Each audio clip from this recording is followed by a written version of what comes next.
On the church website, if you go there to watch a video of what I'm going to be talking about today, there's a button that says video, and that starts the video. And then if you want notes, you got to pick the other little button that says PDF, and then you'll get all of the notes that we're going to be going over this morning. So you really find those notes are going to be really helpful to go along with the lecture. Okay, with that, I'll pray and we'll get started. Father, I just pray again that we go over this book of Genesis, especially the later chapters where it talks a little about Jacob and, of course, Joseph and all the events that happened in Joseph's life and how they affected his family and his brothers and his father and all of his future descendants in Egypt. Father, help us to see how this relates to us today and how we can understand these things that happened to Joseph during that time. In Jesus' name, amen. Okay, so like before, we'll be covering a lot of chapters. So this time we're covering 15 chapters in an hour. So that's only about 4 minutes a chapter, so that's not very much. And then we're going to stop along the way and mention some key events and key things that happened that will help us, I think, see the bigger picture of Genesis. So whenever you read a passage, you always got to remember not only to understand the details of each particular passage, but you want to understand the big picture at the same time. So we're going to be talking about that a little bit. So this first page, like the previous lessons, we talked about in Genesis can be broken up into two areas, primitive history and patriarchal history. And as you'll see this morning, that we're going to be going over the last part of the patriarchal history in these later chapters with Joseph, and that would be number 4 there that's listed. And then again, as before, we are breaking this lesson somewhat into these different divisions here, and they call it the Toledah, and these divisions are broken down there, and the ones that are highlighted in yellow on your notes are the ones that are going to be going over this morning. And then there's a short statement there below that, and it's a basic time for the patriarchs. So you can read that on your own, but I always like to put this framework of the time, because everybody's going, okay, that timetable is just kind of floating out there, when in actuality, you can tie it down by knowing the age of the earth and using the genealogies. Then at the bottom of the page, I just want to mention these themes. These themes in the book of Genesis that you kind of have to think about along the way, because they aren't restated necessarily over and over and over again. They are themes that started out early in Genesis, early in the time of the earth, and gradually these things are carried forward until they are 100% fulfilled. So first, the pre-flood world was about 1,656 years of time. And one of those themes was the rule of man. So God plans to have a physical kingdom on earth where man is to rule over every living thing. But now we do not see all things subjected to man. So because of the fall, everything isn't subjected to man yet, okay? It will be, but it's not yet. But that was the design from the beginning.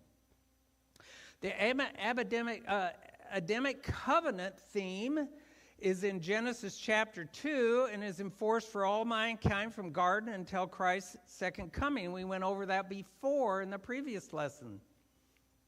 Also, the fall of man theme. We talk about the fall a lot. Mankind offends God and sins. Mankind and ground are cursed. Death reigns, in Adam all die. Man will surely die and return to the dust. Man is like God in that he knows good and evil and now has no access to the tree of life. Man now walks according to this world and according to the prince of the power of the air. So that's been going on since Genesis chapter 3, all through Genesis, all through the Old Testament, all through the New Testament, first century, up until now. All that is still ongoing until the curse is reversed.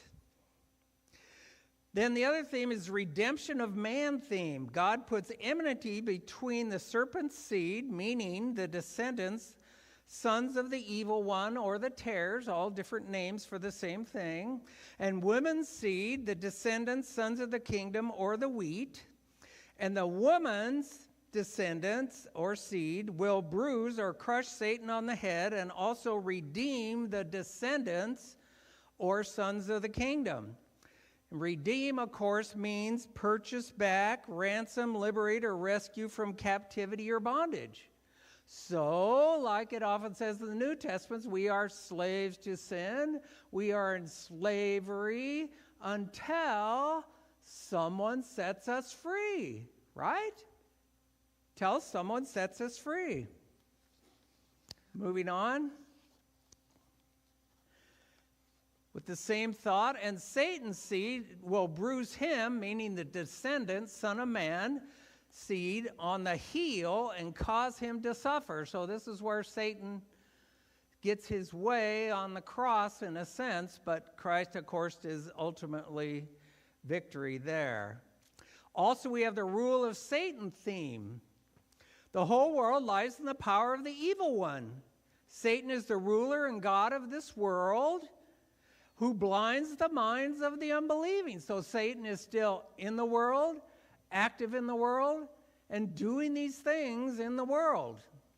Another theme that I've noticed over the years is going through the Old Testament, especially before Christ came, is the blessing and cursing theme.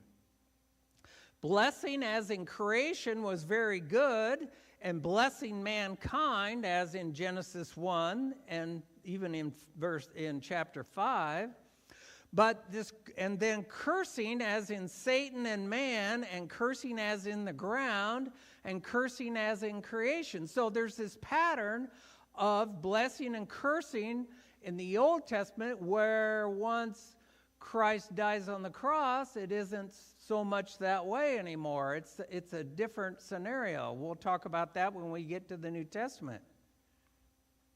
So, in the post-flood world, from flood to death of Joseph in Egypt, or the end of the book of Genesis, after the flood, all previous mentioned themes continue just the same, okay? And they include the covenant with Adam, covenant with Noah, and the Abrahamic covenant that we mentioned over and over and over again last time in lesson 3. Then moving down, we have the first Toledah, the generations of Esau there, and there should be should we have a chart up here? And this is all his generations. It's hard to see, I know, from this distance, but on your page, on the left side towards the middle, you'll see Isaac, Jacob, and Esau there, and you can see Esau, and you'll be able to see his descendants.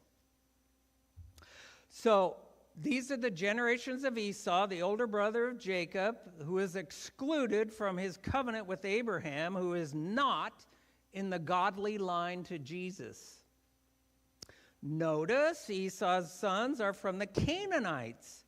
Edom means red in Hebrew because Esau was born red and hairy and had sold his birthright for red stew, and he was also named Edom or red. And Edom was also a place south of the Dead Sea, and the people that came from Esau were the Edomites, okay, like it says on the chart. Moving down, Esau took all his family and went to another land away from his brother Jacob. Here we're in Genesis 36 now. And he took them all that he acquired in Canaan and went to another land away from his brother, for their property had become too great to live together.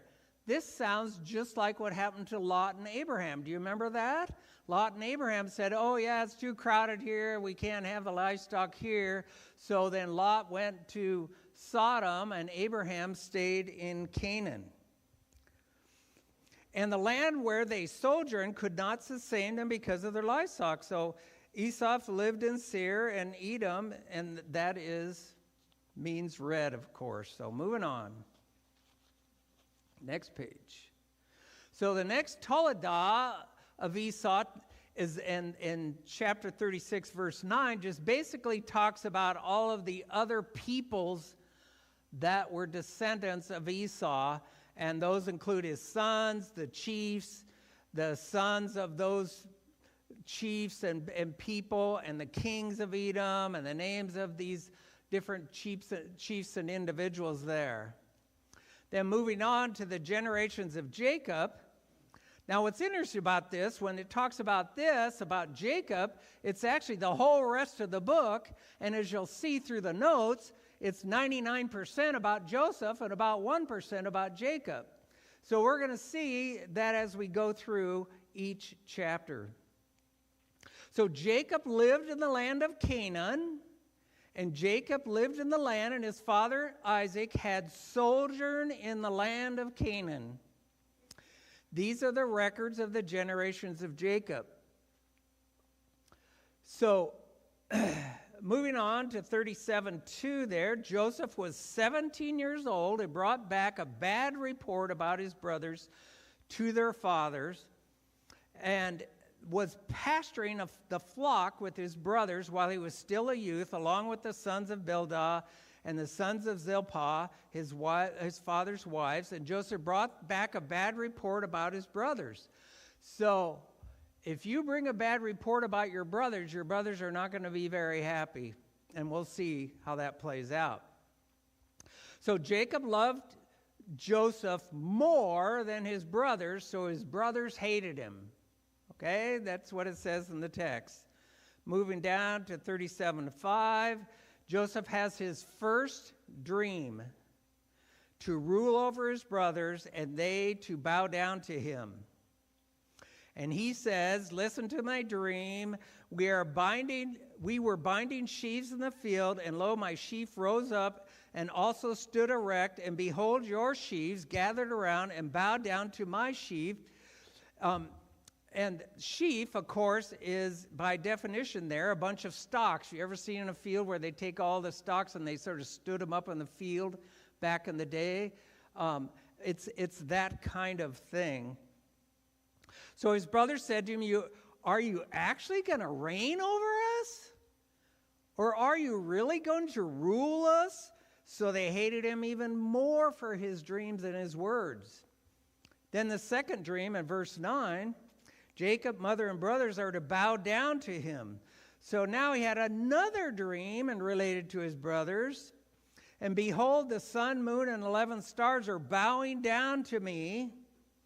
He related it to his father and brothers, and his fathers rebuked him and said to him, what is this dream you have had? Shall I, your mother and brothers, actually come to bow ourselves before you to the ground?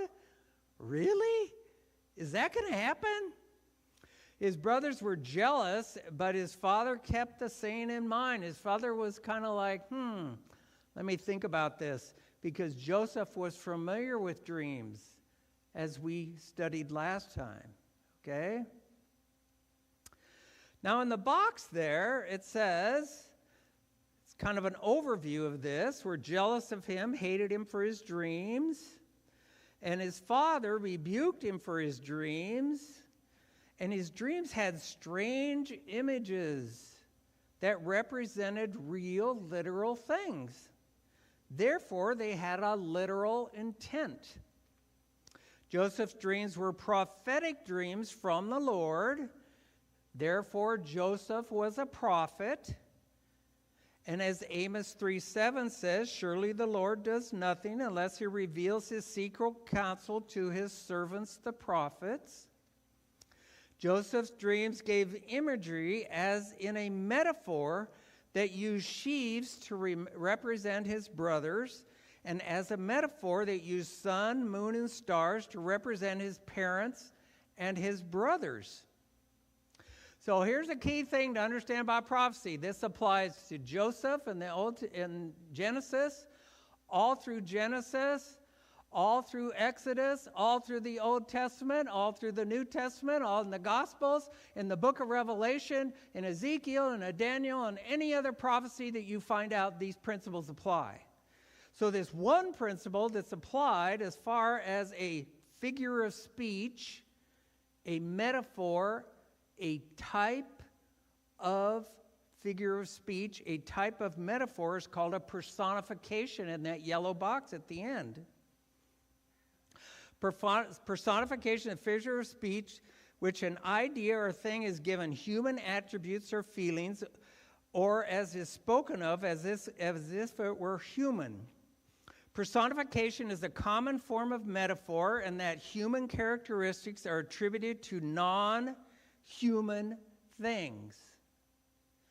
All figures of speech are non-fictional and have a literal intent. Now, I'm talking about that in the Bible. Now, if you use this principle, like if you're reading the Alice in Wonderland, or if you're reading fiction, it's a different thing because the author is making up information, therefore it is fictional information. But the Bible is non-fictional. It isn't just making up stories and you can use your imagination to understand it. It's based on being non-fictional, and it has a literal intent. So it portrays a literal event as it actually did happen and will happen in the future. That's critical to understanding prophecy. We'll move on. Chapter 37, verse 12, Joseph goes to Shechem and Doth to check welfare of his brothers and flock. We're abbreviating all this, of course. Verse 18, Joseph's brothers plot against him as a dreamer to put him to death. Reuben, of course, is the oldest brother, says, "Don't kill him, throw him into the pit," so his brothers do. Judah, his other brother, says, "Why kill him? Let's sell him to the Ishmaelites." The Midianite traders pull Joseph out of the pit and sell him to the Ishmaelites for 20 shekels of silver. Thus, they brought Joseph to Egypt. Notice, Joseph is 17 years old. In verse 9, Reuben sees Joseph is gone. The brothers deceive Jacob about his death, so they go to this big scenario and figure out how they're going to do it. Then in verse 34, Jacob mourns Joseph's death, even to his going down to Sheol. So Sheol often means the grave, whereby the body is placed at death. Sheol also refers to the place of departed spirits of both the righteous, as in this case, and the wicked. Okay, so in the Old Testament, there's this place of Sheol, and it's kind of hard to understand sometimes, but it's the basic principle is where you go when you die. Then moving on to verse 36, the Midianites sell Joseph to Potiphar, Pharaoh's officer in Egypt. And the Midianites sold him in Egypt to Potiphar's officer, bodyguard. So he was sold into slavery about 2276 years after creation. So here begins slavery in Egypt. Then there's an interlude and corruption of Judah's family and confirmation of God's choice. This chapter is sexually oriented and recounts Judah's unsavory relationship with Tamar. But this chapter is important because it reveals a continuation of Judah's family line through Perez, which is revealed later. From Perez comes the Davidic dynasty and the godly line from Adam to Jesus. So the godly line we keep mentioning, it goes from Adam to Jesus. Adam to Jesus in Luke chapter 3. It confirmed God's plan for selecting the younger twin Perez over the older twin, in that God gave Tamar twins, and the line of Judah, the godly line, continued because of her. So even that little section alone, we could have had a whole sermon on that, but that, in a sense, gives you an overview of what happened. So moving on to chapter 39, Joseph sold as a slave and personal servant to Potiphar, but the Lord was with him. So the Lord was with Joseph, and so he became a successful man. And he was in the house of Potiphar, and the Potiphar saw the Lord was with him, and the Lord caused all that he did to prosper in his hand. Here we have another good example of the sovereignty of God. Sovereignty of God interacts, causes things to happen at times, causes them to happen. Okay? Joseph found favor in Potiphar's sight. The Lord blessed the Egyptian's house on account of Joseph. And then he left, and then Potiphar left everything he owned in Joseph's charge. Okay, so he gave everything in charge of Joseph. That's pretty good if you're a servant and you get to be in charge of a whole household, right? Right? Because Potiphar saw that there was something about Joseph and his knowing the Lord and the Lord being with him. Moving down to verse 7, Joseph's temptation, fleeing, and Potiphar's wife. I think most of us are familiar with that story, that his wife wanted to be with him, and he says, no way, and flees. But she said, oh, no, you attacked me. And so that was, the story that caused Joseph to go to prison. So there in verse 19, Joseph's imprisonment, he became in charge of the prison, and the Lord was with him. So again, not only Potiphar's house, but in the prison, Joseph's put in charge. Potiphar listened to his wife and puts Joseph in jail where the king's prisoners were, but the Lord was with Joseph, like it said before, and gave him favor in the sight of the chief jailer. The chief jailer committed to Joseph's charge and supervision of all the prisoners who are in the jail. So he's in jail, but he gets to be kind of in charge of all of them, right? The chief jailer did this because the Lord was with him. Like it said about Potiphar, and whatever he did, the Lord made to prosper. This is an example again of the sovereignty of God at work. God does and causes according to his will. Either God caused it or God allowed it. You see the difference? The Lord gave Joseph favor, and the Lord was with him. The Lord made him prosper. Hey, it wasn't that Joseph made it happen. The Lord made it happen.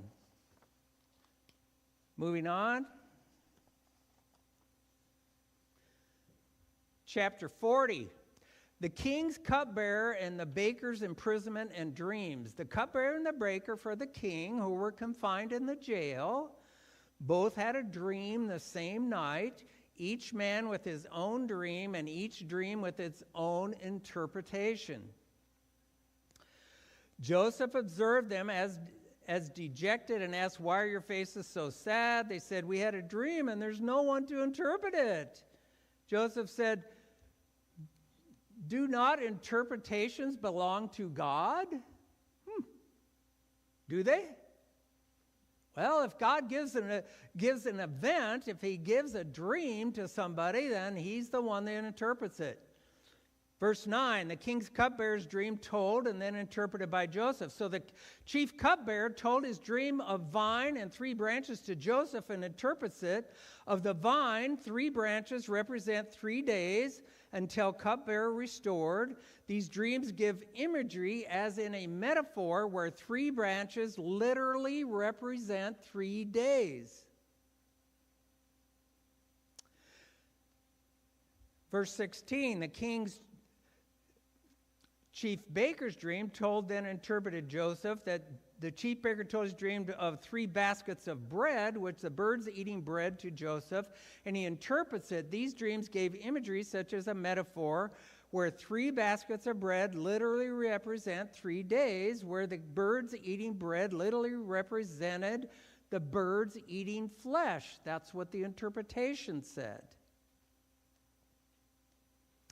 Then, thus it came about on the 3rd day that Pharaoh restored the chief cupbearer to his office, but he hanged the chief baker just as Joseph interpreted in his dreams. Okay, so it came about, it was fulfilled. Yet the chief cupbearer did not remember Joseph's crib. So what's interesting about these dreams, which I like about it, they're an example of prophecy that all happens in 3 days. You have the weird dream, you have the interpretation of the dream, and then in 3 days, it's fulfilled. So you have the whole process of interpretation, where other places in Scripture it occurs over hundreds of years, maybe even over a couple thousand years. So verse 20, the king's cupbearer and the baker's dream fulfilled as interpreted by Joseph. Thus it came about on the 3rd day, Pharaoh, restored the chief cupbearer to his office, but hanged the chief baker as Joseph had interpreted him.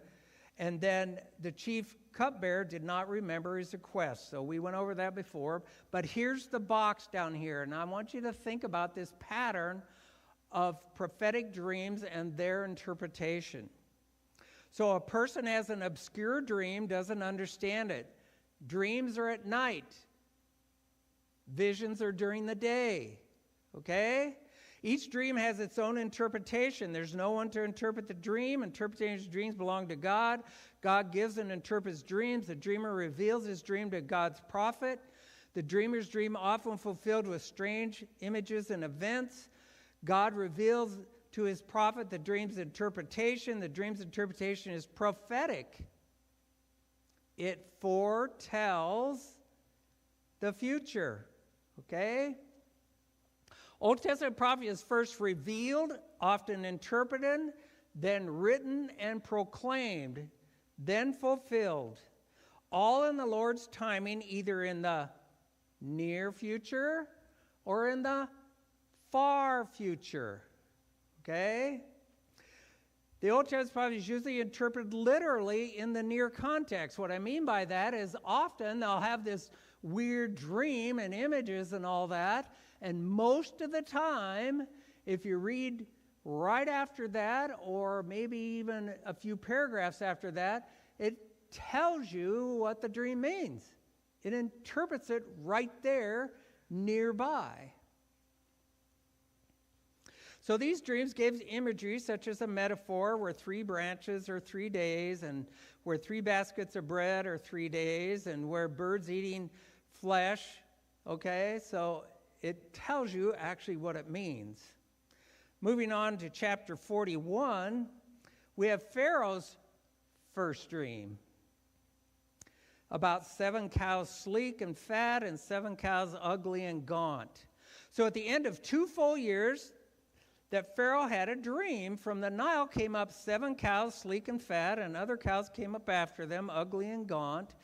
And they stood by the other cows on the Nile, and the ugly and gaunt cows ate up the 7 sleek and fat cows. So here now we have a strange dream that nobody knows what it means.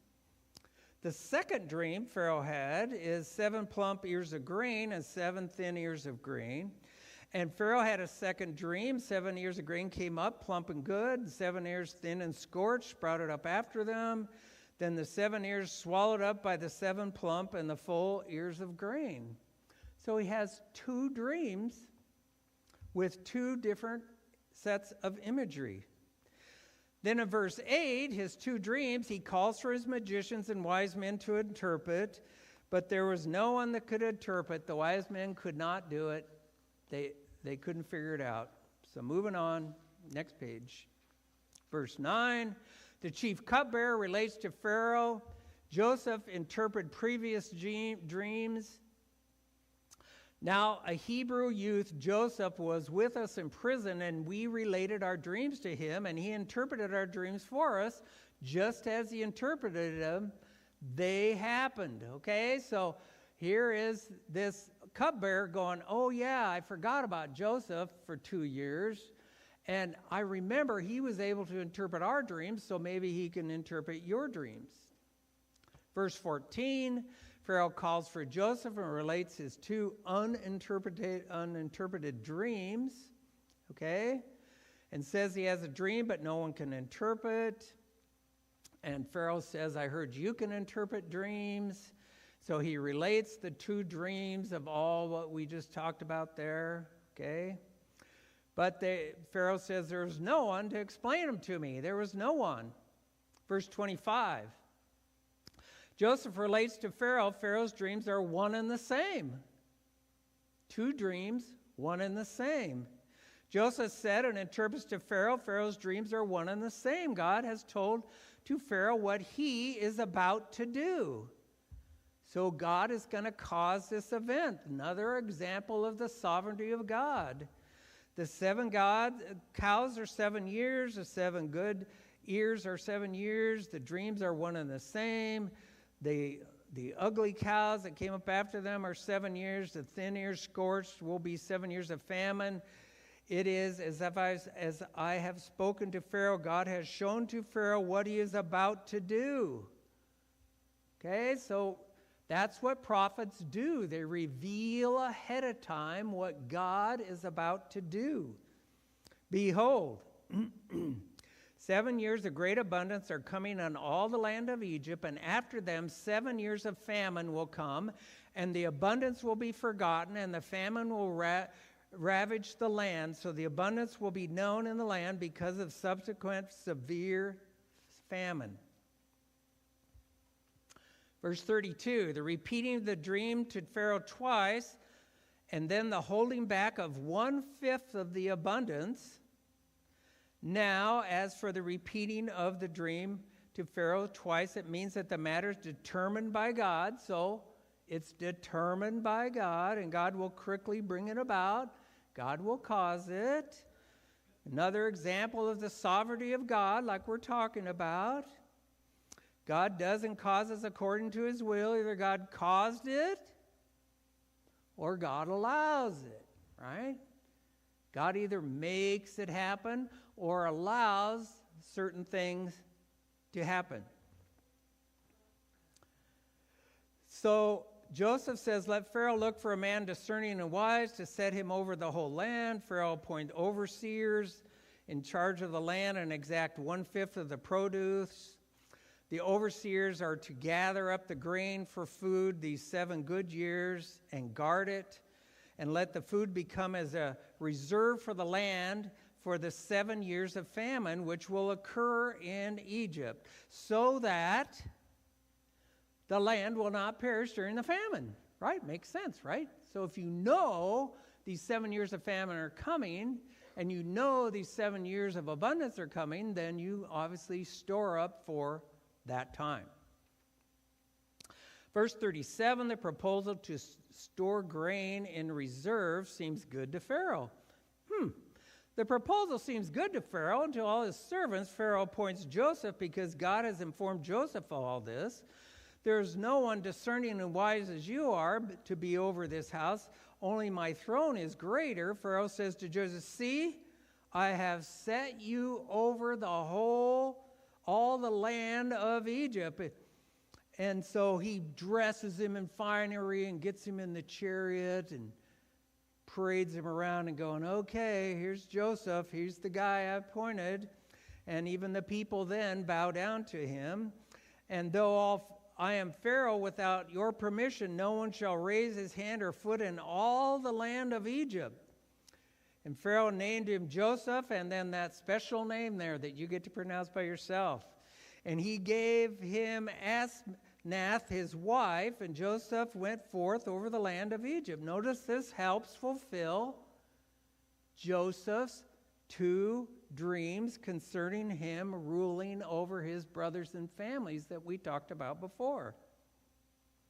Verse 46. Joseph is now 30 years old, and during the 7 years of plenty, he stored up much grain.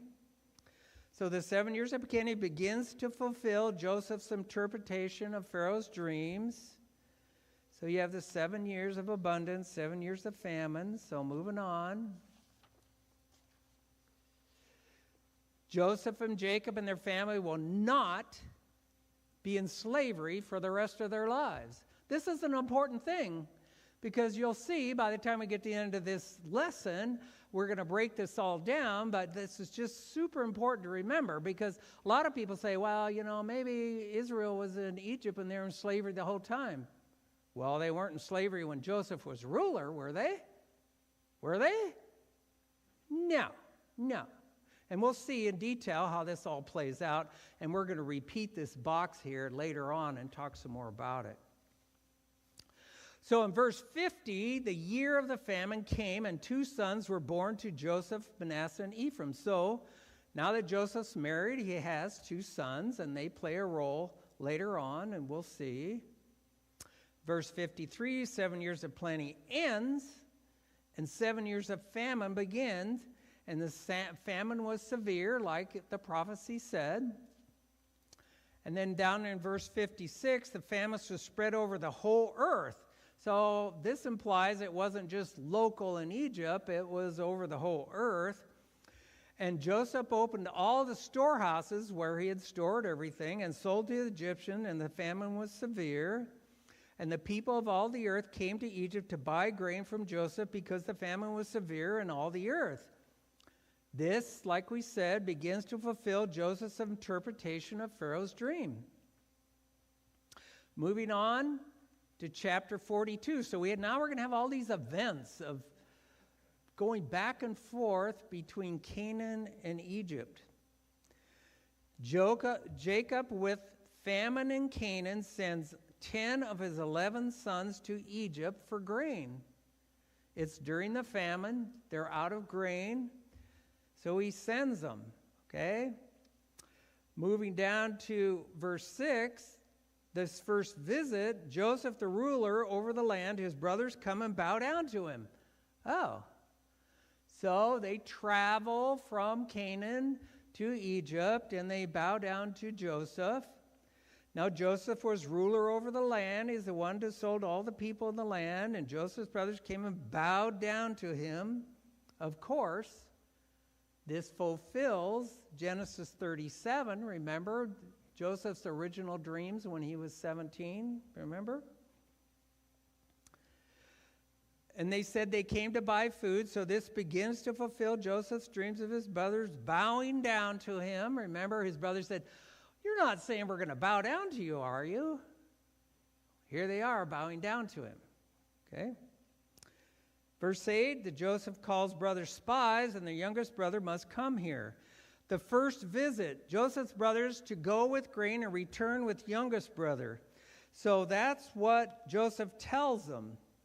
And he tells them, if you're honest men, let one of your brothers be confined in your prison. So he keeps one brother behind and tells them to go get the other brother that they hadn't brought the first time. Moving on. As part of that same one, it says, bring your youngest brother to me so your words may be verified and you will not die. So, of course, that was Benjamin. We find out that they had to go get. Then in verse 21, this same first visit, Joseph's brothers reflect on the guilt of how they had treated Joseph in the past. And they said to one another, truly we are guilty concerning our brother, meaning Joseph, because we saw the distress of his soul, and he pleaded with us, yet we would not listen. Therefore, the distress has come upon us. So there's kind of a consequence now. They're sensing a consequence of the terrible things they did to their younger brother Joseph. Verse 24, Joseph weeps, binds Simeon, and sends 9 brothers away with money. The brothers see their money restored and felt fear and guilt. So he sends them away back to Canaan. So they keep going Canaan to Egypt and Egypt to Canaan and Canaan to Egypt, back and forth, back and forth. Okay? Verse 29, return to Canaan. 9 brothers tell Jacob of returning with youngest brother and explain Joseph said about them being spies.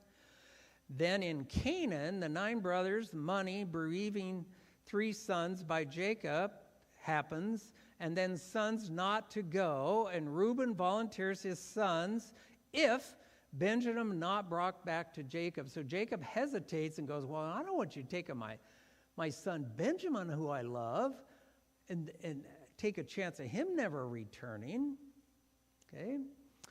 Then in chapter 43, in Canaan, the grain is gone. The brothers to buy more grain, but must bring Benjamin. The brothers to take back money, return to Egypt for a second visit with Benjamin this time, so that Joseph will release to you Simon and Benjamin both. Moving down to verse 16, the second visit, the dining, the money, and the present with Joseph. Okay, so then this second visit, that's what occurs. This dining occurs with Joseph, and all of these things that they brought with them, their present and their money and all that, and there's this little scene there that we're not going into that has a lot of detail. Then in verse 26, the second visit, the present, the bowing, and Benjamin and the feast, and the asking about Jacob, and Joseph weeping about seeing Benjamin. Okay? So all of those occur during this second visit, and this helps to fulfill Joseph's dreams of his brothers bowing down to him again. Okay? And then in chapter 44, the sending the brothers away with food, money, and a cup to test the brothers. So Joseph decides, instead of just revealing right off the bat who he is, he tests the brothers. Okay, so he sends them away with these things. In verse 6, the stewards overtaking, confronting them, and then the cup in Benjamin's sack, and the return to the city. So they get out a ways. The steward chases them down. He overtakes them and spoke to them. And then after this discussion and finding the cup in their sack, then they brought them back into Egypt. So they started towards Canaan, and then they go, oh no, we're going to take you back to Egypt because you're guilty of this thing that they really weren't guilty of, but they were set up. So moving on. Chapter 44:14, the brothers back to Joseph and their confession and plea for mercy. Verse 18, Judah's plea in exchange for Benjamin, a recounting of events with Jacob. 45, Joseph makes himself known to his brothers. Joseph's weeping. Joseph admitting he is their brother they sold, that God sent him to Egypt. Okay, so these verses we're going to read because they have so much in them. Now do not be grieved or angry with yourselves because you sold me here, for God sent me before you to preserve life. For the famine has been in the land these 2 years. Joseph is now 39 years old. At 30 years made ruler, 7 years of abundance and 2 years of famine. Okay? And there are still 5 years of famine in which there will be neither plowing nor harvesting. God sent me before you to preserve for you a remnant on earth and to keep you alive by a great deliverance. So it's hinting already about the Exodus. Now, therefore, it was not you who sent me here, but God. And he, God, has made me a father to Pharaoh and Lord of all his household and ruler of all the land of Egypt. This is a key section to remember. If you mark up your Bibles, this is a good place to mark up. Genesis 45:9, Joseph sends his brothers to bring his father Jacob to Goshen in Egypt.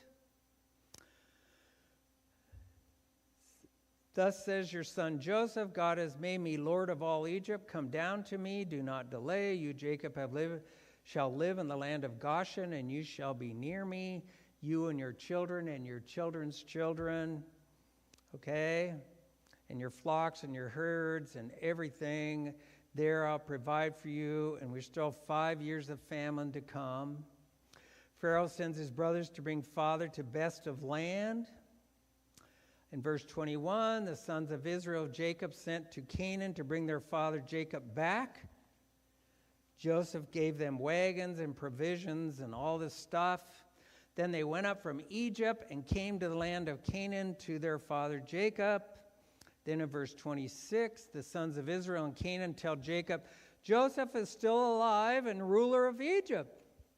They told him, Jacob, saying, Joseph is still alive, and indeed he's ruler of all Egypt, but he, Joseph, was stunned, for he didn't believe him. You're like, okay, he's dead.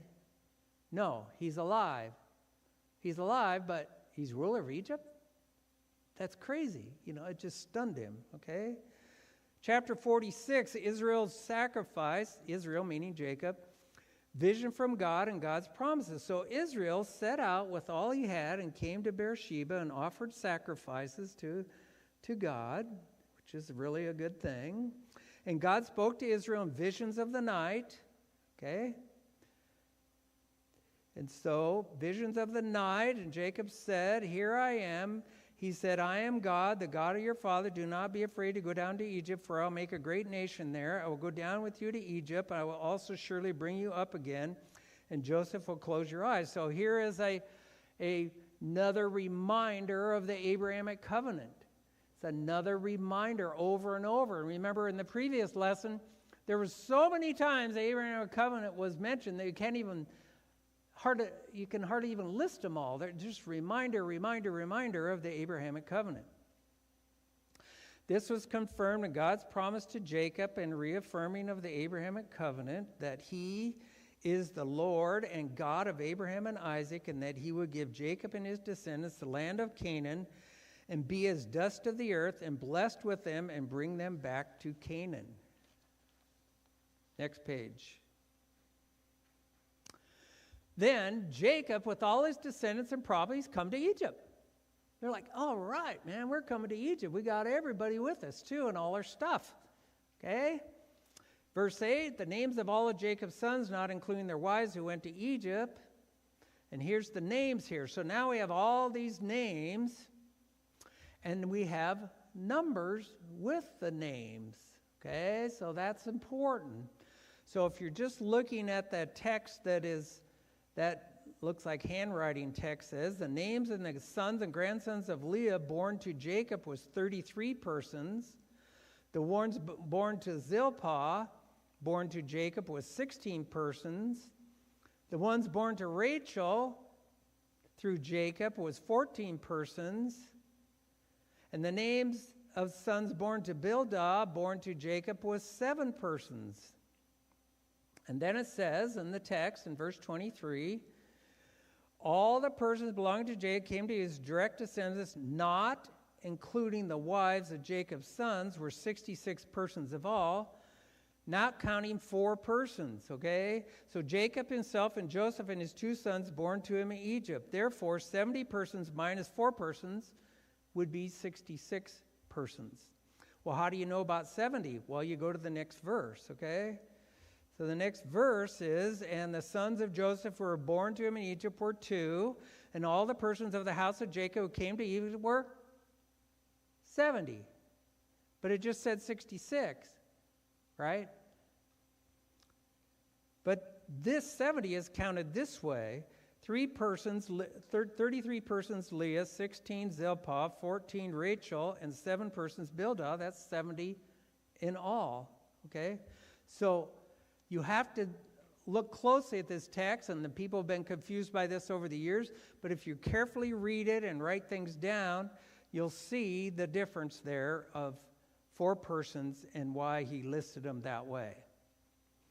Also, in verse 28, Jacob with all his descendants came to the land of Goshen in Egypt.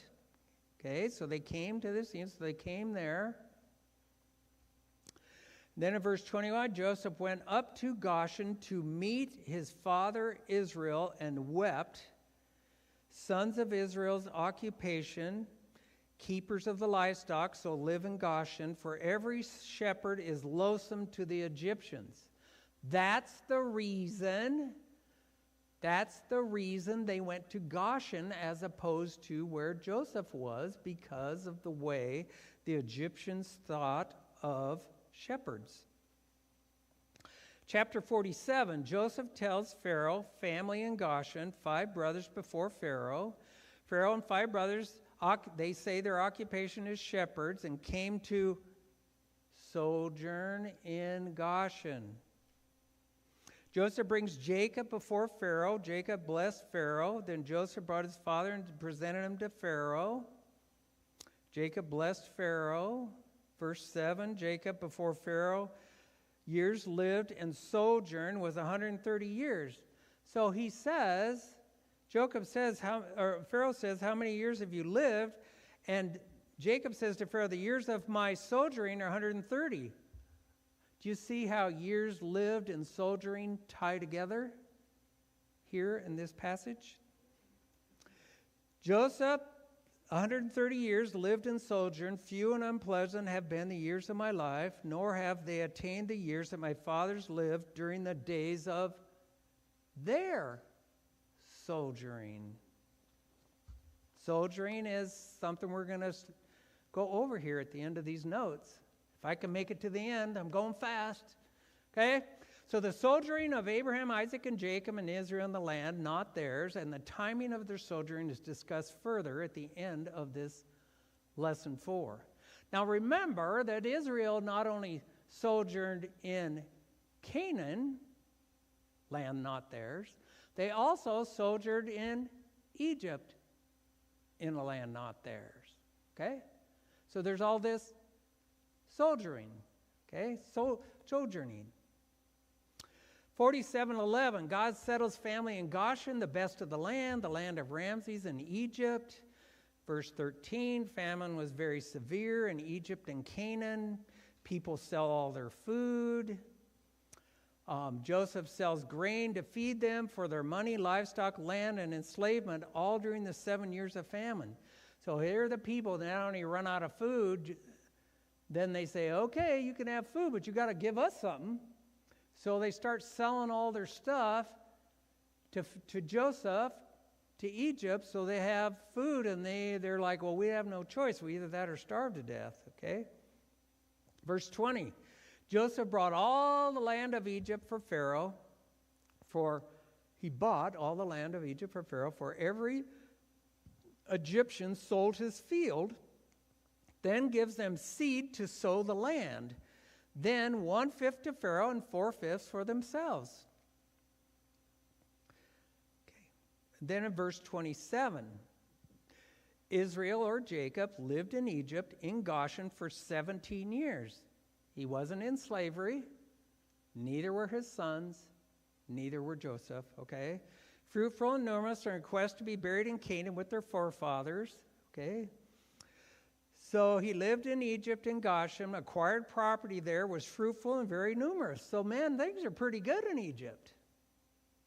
It was a partial fulfillment of the Abrahamic covenant. Okay. Jacob lived in the land of verse 28, 17 years, from age 130 to 147. Remember, when he came before Pharaoh, he was 130.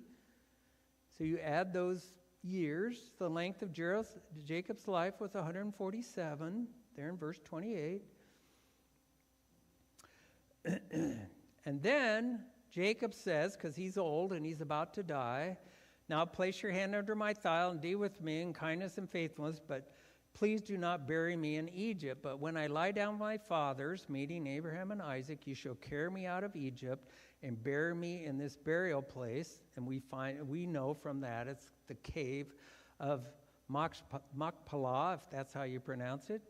And he said, I will do as you have said. And he said, swear to me. So he swore to him, and Israel bowed in worship there in his bed. Then in chapter 48, Joseph's sons, Manasseh and Ephraim, as they are now, Jacob's sons, as Reuben and Simeon are his sons. All Joseph's offspring born to him after them are his. So he goes into this big deal about Joseph's 2 sons are now considered Jacob's son, even though they're grandsons. Okay? Verse 8, Israel's blessing of Manasseh and Ephraim, with Israel's right hand on younger Ephraim and left hand on the older Manasseh. But he stretched out his right hand and laid it on the head of Ephraim, who was younger, and his left hand on Manasseh's head, crossing his hands, although Manasseh was firstborn. So he kind of did one of these things. They put the sons in front of him so that the right hand would be on the right son and the left hand would be on the other son. And it says he did this. Okay? He blessed Joseph and said, "The God before whom my fathers Abraham and Isaac walked, the God who has been my shepherd all my life to this day, the angel has redeemed me from all evil." So moving down to verse 17, Jacob, Israel affirms putting younger Ephraim before older Manasseh, but younger Ephraim will be greater than Manasseh. Okay? Ephraim, he and his descendants shall become a multitude of nations. So Ephraim becomes the dominant tribe of the nation of Israel and later head of the 10 northern tribes. In fact, when we get later on in the Old Testament, you'll find out that the 10 northern tribes, they just call him Ephraim. And they say Ephraim, well, that isn't necessarily the person. It's the dominant tribe of the 10 northern tribes later on after Solomon dies. Apparently at this time, Jacob transferred the rights of his firstborn from Reuben to Joseph, the firstborn of Jacob's beloved son. And you can find that out by reading those verses, which I have on the next page. Doesn't say in the text, but this verse says, that leads people to this view.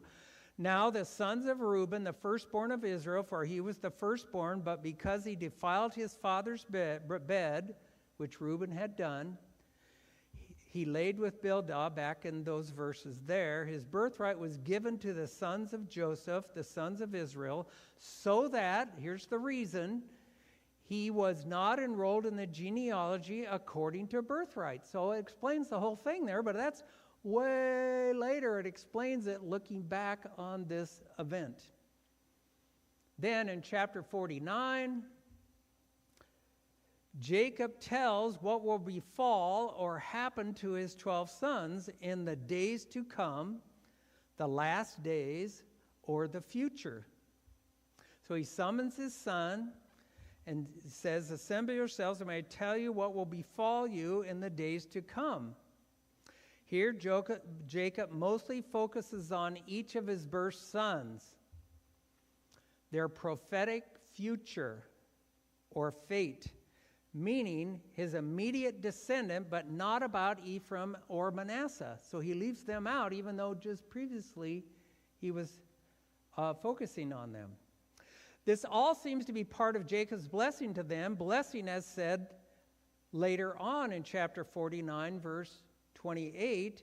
Judah and Joseph will receive the most attention here. So rather than going through each of these 12 blessings here, I'm going to focus on just the two there. In verse 8, Judah, your brothers shall praise you. Your hand shall be the neck of your enemies. Your father's sons will bow down to you. The scepter shall not depart from Judah, nor the ruler's staff from between his feet, until Shiloh, and most people understand Shiloh as the Messiah comes, and to him shall be the obedience of the people. So we all know that Jesus came from the line of Judah. That Judah is that the Messiah is the descendant of Judah, and we know that from the New Testament and from the genealogies in Matthew chapter 1 and Luke chapter 3. We know that. Then jumping down to verse 22, Joseph is a fruitful bough, but his bow remained firm, and his arms were agile. For the hands of the mighty one are one of Jacob, for there is the shepherd and stone of Israel. From the God of your father who helps you, by the Almighty who blesses you with blessings of heaven above, of the deep that lies beneath, of the breasts of the womb, and the blessings of your fathers have surpassed the blessing of my ancestors. May they be on the head of Joseph and on the crown of the head of the one Joseph distinguished among his brothers. So part of this is prophetic, but the other part is kind of relaying what has just happened here. Moving down to verse 28, God blesses the 12 tribes of Israel. Jacob charges them to bury him in a cave with his forefathers. Jacob dies at age 147. Okay, and then in chapter 50, Joseph and Egyptians wept for Jacob for 70 days and embalmed him. Okay, so embalming is interesting because I always think, oh, embalming, that's what the Egyptians did. And I'm going, oh yeah, Joseph was with the Egyptians most of his life. And whatever they did as part of their culture, they did here for Joseph, and later we'll find out they did that for Jacob also. So verse 4, next page, Joseph asks Pharaoh that he buried Jacob in Canaan. Joseph goes with great company, mourns and buries him in cave with his forefathers, Abraham and Isaac, and then Joseph returned to Egypt. So they're all in Egypt all this time, and then they say, I know, let's go back down to Canaan, and we'll bury Jacob in the cave, and then they go back up to Egypt again, back and forth and back and forth. So what I think is interesting about that, way back in Genesis chapter 12, when Abraham's given him his original covenant back there in verses 1 through 3, the Lord says to him a few verses later that he says, I will give you this land. He's in Canaan. It says he's in Canaan, and I will give you this land. So you're thinking, well, if I was God, I'd just give it to him right then. Why wait? But he did wait. He waited 430 years, and we'll see why that's so. So verse 15, Joseph's brothers fear Joseph will pay him back for the wrong done to him. Verse 20, as for you, brothers, you meant evil against me, but God meant it for good in order to bring about the present result to preserve many people alive. This is such a good verse. Another one to mark in your Bibles if you don't already have it marked there. This is how things work when you have trouble in your lives. When you think that evil's winning out, whether it's in your family, your relationships, your work, your health, or whatever, God allows these certain things to happen at certain times so that it gets to a final result. We can't see the big picture. We see the little picture. God sees it all ahead of time. He plans it. He purposes. He establishes it. He sets it in motion. We can't see the end. He can see the end. Very important principle to understand. Verse 22, Joseph in Egypt dies at 110 years old. He reassures his brothers that God will surely take care of them and that God will bring them up from Egypt to the promised land as said in the covenant and oath to Abraham, Isaac, and Jacob. Okay? So there in verse 24, he says to his brothers, I'm about to die, but God will surely take care of you. God will bring you up from this land to Canaan, which he promised on an oath to Abraham. So, when God gives an oath about something, is it going to happen? Absolutely. There's no exceptions, right? And God made the son swear, saying, God will surely take care of you. And so he says it twice. Surely take care of you, and shall carry my bones up here from Egypt. And Joseph died at 110 years and embalmed and placed in a coffin. So, now, some key dates for the patriarchs. I'm going to see if I can get this all done in about 6 minutes here, 5 minutes, whatever. From the charts in lesson 2, we can calculate Abraham was born and 2008 years after creation. Isaac was born and that date, and Jacob was born. So we can figure out and we can calculate those dates based on those charts. That's the whole purpose of this little paragraph here. And then Joseph was born that many years after creation. Joseph was sold as a slave at age 17. He was made co-ruler of Egypt when he was age 30. Okay, we read that. Joseph died at age 110 years. See? And then the box at the bottom of the page. Okay, the box at the bottom of the page is a repeat from page 7. Now we're going to go over it in a little bit more detail here. Joseph, Jacob, and their family are not in slavery for the rest of their lives.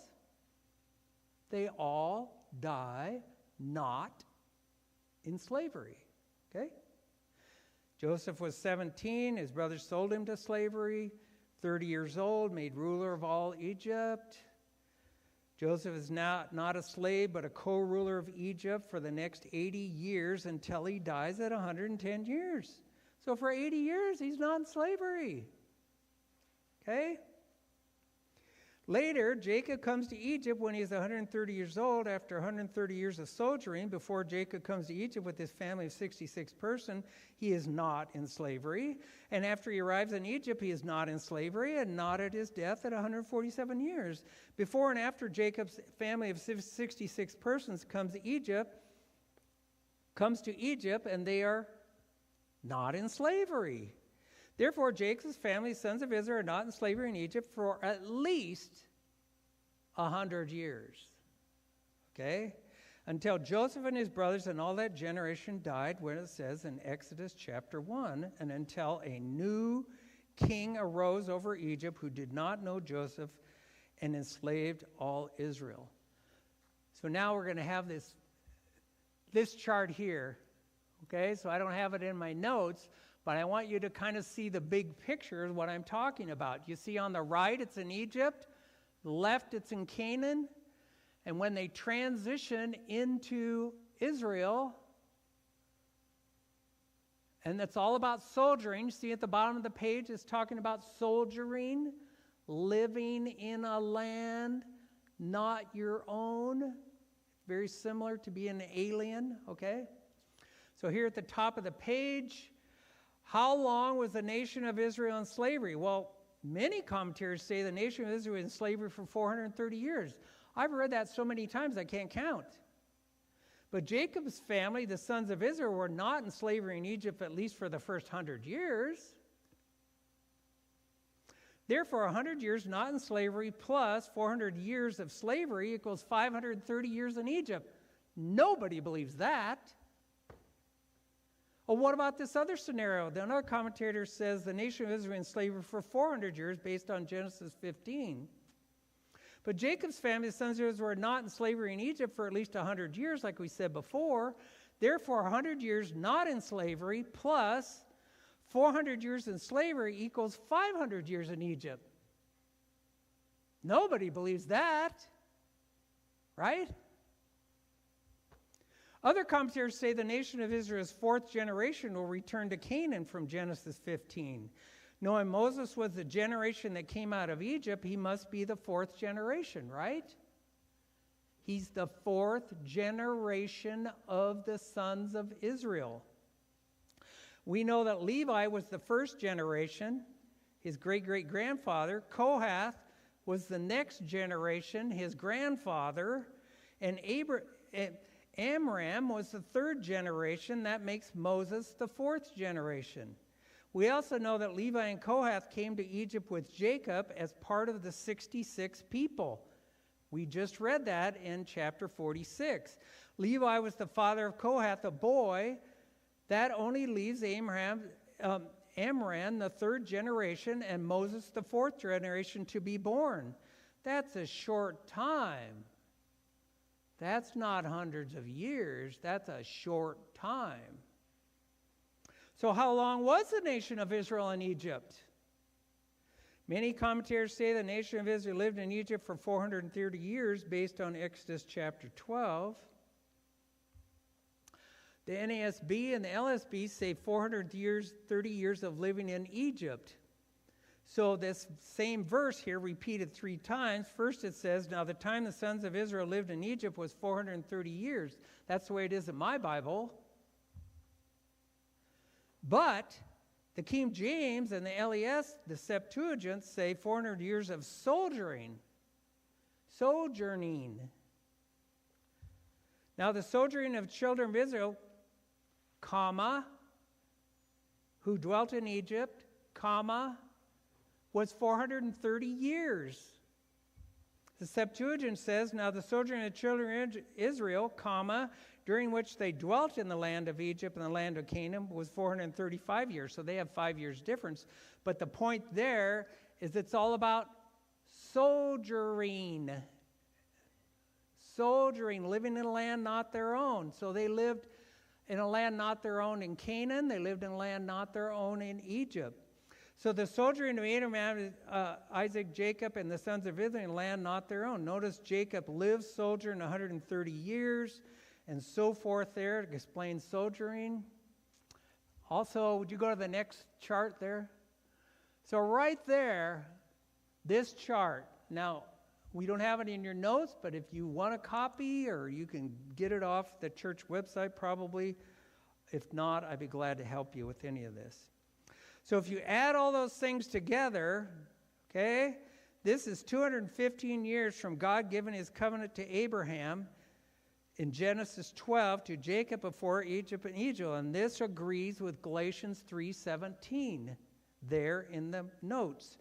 What I'm saying is this: the law came 430 years later, meaning after the Abrahamic covenant, does not invalidate a covenant previously ratified by God as to nullify the problem. So this says that the 430 years between God's covenant with Abraham in Genesis 12 and the law coming, we know the law came 3 months after Israel left Egypt. You go to chapter 19, verse 1, that's what it says. Therefore, 430 years between covenant with Abraham and the law, the 430 years of sojourning, which it says in the King James, align. So Galatians 3:17 explains the 430 years. Conclusion, time of national Israel in Egypt is 430 years of living and sojourning. You go to the next chart. There's a big picture view of all that. All of those different generations, okay? 10 generations to Noah, another 10 generations to Abraham, the 21st is Isaac, the 22nd is Jacob, okay? And then it gets to Egypt, and that's 250 years. So now, I'm saying 250 years in Egypt. Other people say, no, it's 430 years in Egypt. So based on this, I think that's the case in my personal view. And if you want more on this, you go to the bottom of the page, look for that article there that's listed, and it breaks it down in great detail in this big old chart with all the numbers, and you can see the whole thing. So with that, I'll end, since I'm running over quite a bit to try to cover this all. So, Father, we thank you for this time. Father, help us to understand all these events and how they not only relate to those individuals that experienced it back in their day, but how that relates to us today, and how we can look at these events and apply them to our lives in different ways, and understand how God works through men to get his purpose and plan done over the centuries. We pray for all these things in Jesus' name, amen.